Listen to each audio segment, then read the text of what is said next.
Terus perkenalkan, nama saya Agni Permata Saputri dari kelompok B dengan NIM 04021382429112. Ingin menjelaskan mekanisme suhu tubuh, tekanan darah, dan gluksa. Dan yang pertama ingin saya jelaskan adalah gluksa darah.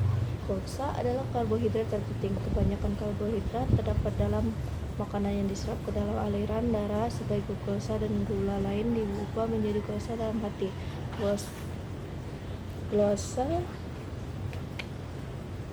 Glukosa adalah prekursor untuk sintesis semua karbohidrat lain di dalam tubuh, termasuk glikogen untuk penyimpanan yang ribosa dan deoksiribosa dalam asam nukleik, galaktosa dalam laktosa susu, dalam glikolipid, dan sebagai kombinasi dengan protein dalam glikoprotein dan proteoglikan. Gluksa darah adalah gluksa utama yang dihasilkan oleh tubuh dari makanan yang dikonsumsi. Gluksa dibawa ke seluruh tubuh melalui pembuluh darah.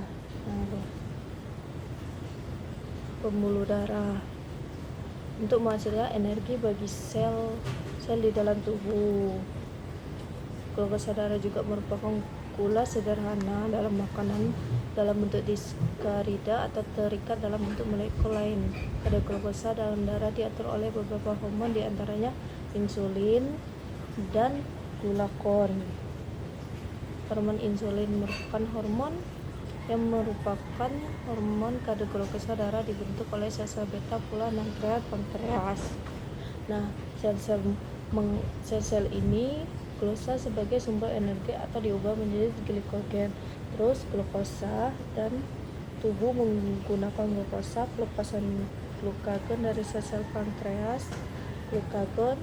Terus hati mengubah glikon menjadi glukosa. Konsentrasi glukosa darah meningkat dan gluksa tersebut diserap tubuh. Terus pelepasan insulin dari sel-sel pankreas dan insulin hati mengubah gluksa menjadi glukogen, lemak, dan protein. Dan selanjutnya mekanisme suhu tubuh. Suhu tubuh itu merupakan penggabungan fungsi dari organ tubuh yang saling berhubungan.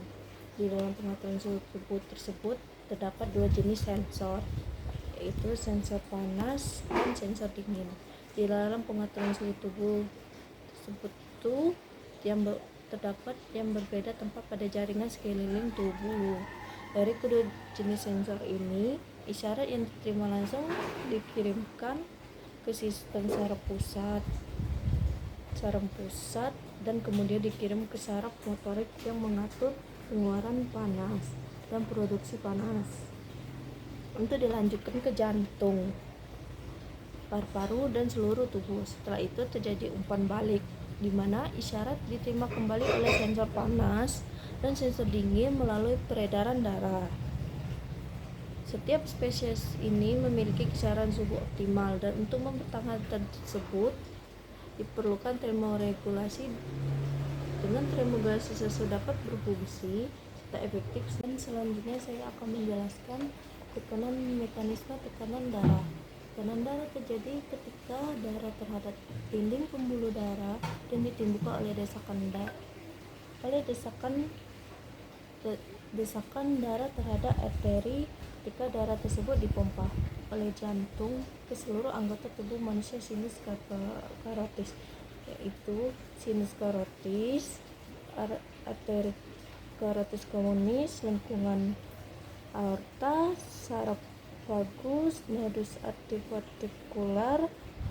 Kalau ini nodus sinoatrial, pusat kardiomedular parasimpatasi. Kalau ini pusat kardioselator, sumsum belakang dan hipotalamus.